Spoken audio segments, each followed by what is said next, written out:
Vusi Thembekwayo. Vusi Thembekwayo. Vusi Thembekwayo. Vusi Thembekwayo.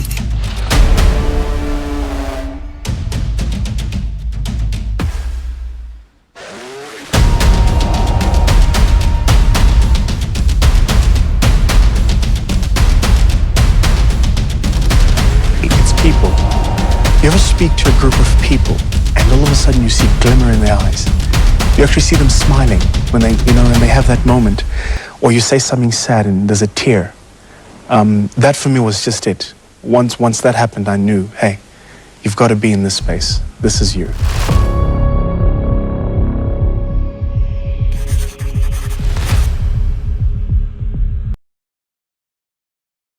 One of the difficulties for me is that I've been very intentional over the past 20 years of not sharing everything I do and not sharing everything I achieve.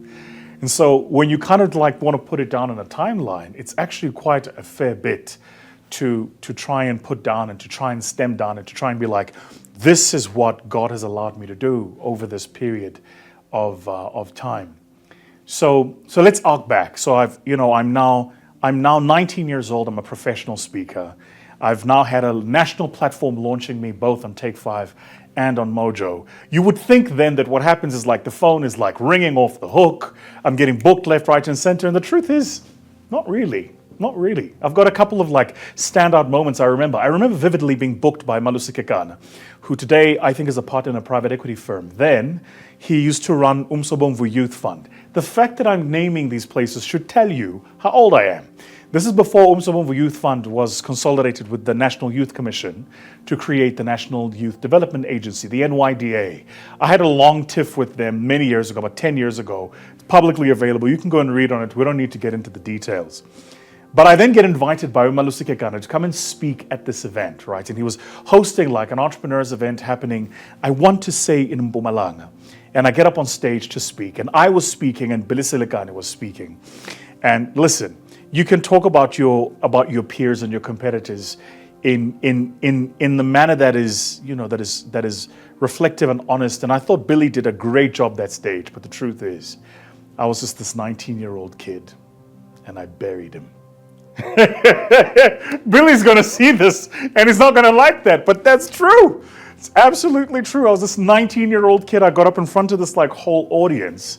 And Billy, I remember I was talking about from barefoot to snakeskin shoes, which is, I think, the title of his book. A great speaker, by the way, a true credit to the industry, Dada Silikane. But I got up on that stage and I buried him. And those moments for me have just been moments where I've looked and gone, wow, man, this is an unbelievable stage. I remember the first time sharing the platform and the stage with David Molapo. There was an event held by Prime Stars, I think it was, Martin, who had invited me to speak at this event. And David Molapo had been a hero of mine. For those of you who don't know, Dada Molapo kind of like created the public speaking industry in South Africa. He's one of the first and few people who was earning a living from public speaking in the late 80s, early 90s.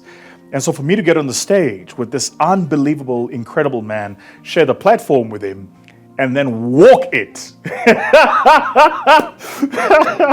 I suppose for those of you kind of like watching this who don't know the side of me, right? Like I'm ruthlessly competitive. And I think it's a natural and a very important part of how it is that I've come to be where I'm at. I'm actually very competitive. Once that competitive thing inside you switches on, it never goes off.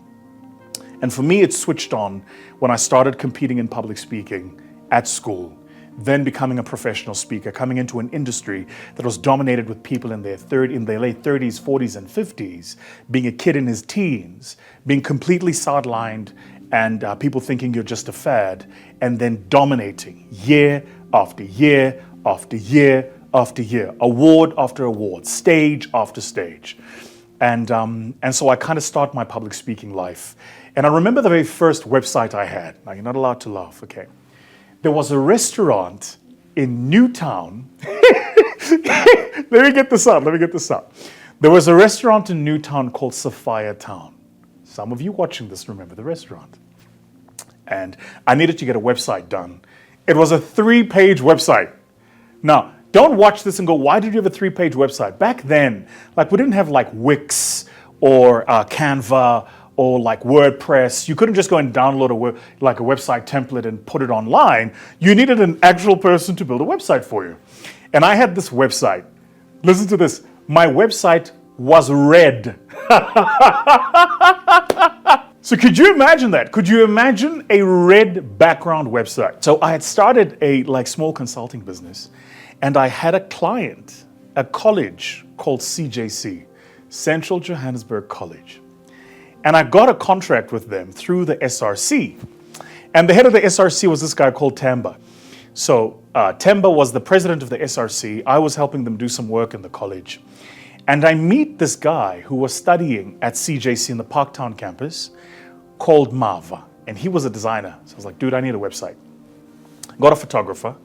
And we went and took some pictures. There's a picture of me. There's a picture of me. Not allowed to laugh, but there's a picture of me where I'm like holding a shield and I'm like wearing this like pinstriped gray suit and I'm starting to get my pot belly. Those are the early days, man. But anyway, we went to this restaurant, Sophia Town, and we just like hung out the restaurant and acted like we weren't there. And then when the proprietors of the restaurant weren't looking, we'd like pose a little bit and then like pose a little bit and get some shots that were going to go into the website. Anyway, the restaurant owners were brothers. I can't remember if they were brothers or twins. I'm going to tell you a little story about both of them in a minute. I think it was Tabuli Tabis or something like this. Gents, forgive me if I've gotten the name wrong. But one of them saw us and then came to us and was like, what are you guys doing? Like, no, we're just trying to take some pictures. We're going to put it up on our website. He was like, I don't like what you guys are doing. You must ask nicely, okay? Ask nicely. Anyway, you can take your pictures. So we start taking the pictures. I start posing confidently, go to like the bar area, pose confidently. You know, that's kind of, everybody who like sees my pictures goes, what's he doing with his eyebrow? That's where the eyebrow comes from. The eyebrow comes from like those poses I was doing at Sophia Town. This is a true story. Now, listen to this. Years later, I was studying at Wits Business School. I did an advanced management program at Wits Business School. And my classmate was the owner of Sophia Town. Isn't that funny how God works, right? He was my actual classmate. So we take these pictures, we get our website up, I get a speaking agency to represent me. And I was already represented then by Stuart Lee Marketing, and Stuart Lee then changed the name of his agency to Famous Faces, still around today, still one of the top agencies in South Africa. And then I also got to join Speakers Inc., which was run by Bronwyn Hesketh. I believe Bronwyn is now living in the US actually. And so I was represented by both of these agencies. And so now I'm like, I've got some agencies, I'm starting to get some, decent income. And in public speaking business, in a market as small as South Africa, then I thought it was a gargantuan market. But in a market as small as South Africa, like if you're early and you're doing 1 or 2 engagements a month, you are doing well. You're doing well. And I'll never forget, Bronwyn had this event where she invited some of her speakers to come and just meet each other. It was like a networking event. And I met this guy called Hector Mutau. Unbelievable human being. Very, very funny guy. Very down to earth, right? And Hector, I'll never forget, Hector was wearing a blue suit, white shirt, and like a yellow goldish tie. And Hector sees me. He's like, I know you. I saw you on like you were being interviewed. You're like the young guy coming into public speaking. Yeah. And Hector was just like, he was so gracious with me. He was just like, man, I hope you do well. I hope you do well in the industry. I hope you kill it because this is a tough business. And for those of you who don't know, like public speaking is a brutal business. Every person you meet who's a professional speaker, when you ask them how's business, they go phenomenal. And then a month later, they're working at a car dealership somewhere. So, and the reason is because this business, if you're not careful, forces you to play a character that's not true. Because who wants to listen to a speaker that's struggling? Nobody. So when you are a speaker, by design, you must be successful, no? You must have your life in order, no? And so what you find is a lot of people who are in this business whose lives are a lie. It's a complete facade, right? And sooner or later, things just kind of unravel for them, and it's quite sad, actually. And I'm very blessed that every mistruth I have ever been forced to tell, God gave me the grace to make it true. I'm very fortunate in that sense. So we're at this event and I get to meet Hector Mutau. And I met this guy, I'll never forget, he arrived in a sky blue BMW M5. Now please understand, at the time, RSI, 6 gears forward. 1.8 liter engine, 147 kilowatts of power between 6 and 8,000 RPM. In that car, I was lethal. All the boys in their Golf 4 GTIs used to come, man, I was lethal in that car. Lethal. This is before, Toyota released the TRD of the RSI, because then they released the TRD of the RSI. But that RSI, man, and I'll never forget, I bought the RSI at Toyota in Rivonia. Very first job I ever had, and I went and bought that RSI. When I went to pick up the car, don't share this, between you and I.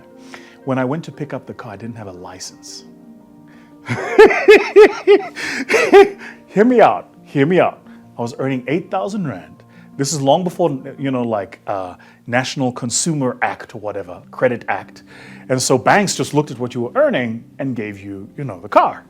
That was back in that day. And I bought that car. So I arc back to that evening. I'm there that evening and I'm meeting all these speakers. Michael Jackson's there, the other Michael Jackson, the guy who talks about the challenge of change. I did that just the way he would. And I get to meet all these guys. And I'm parking outside in my Toyota Runex.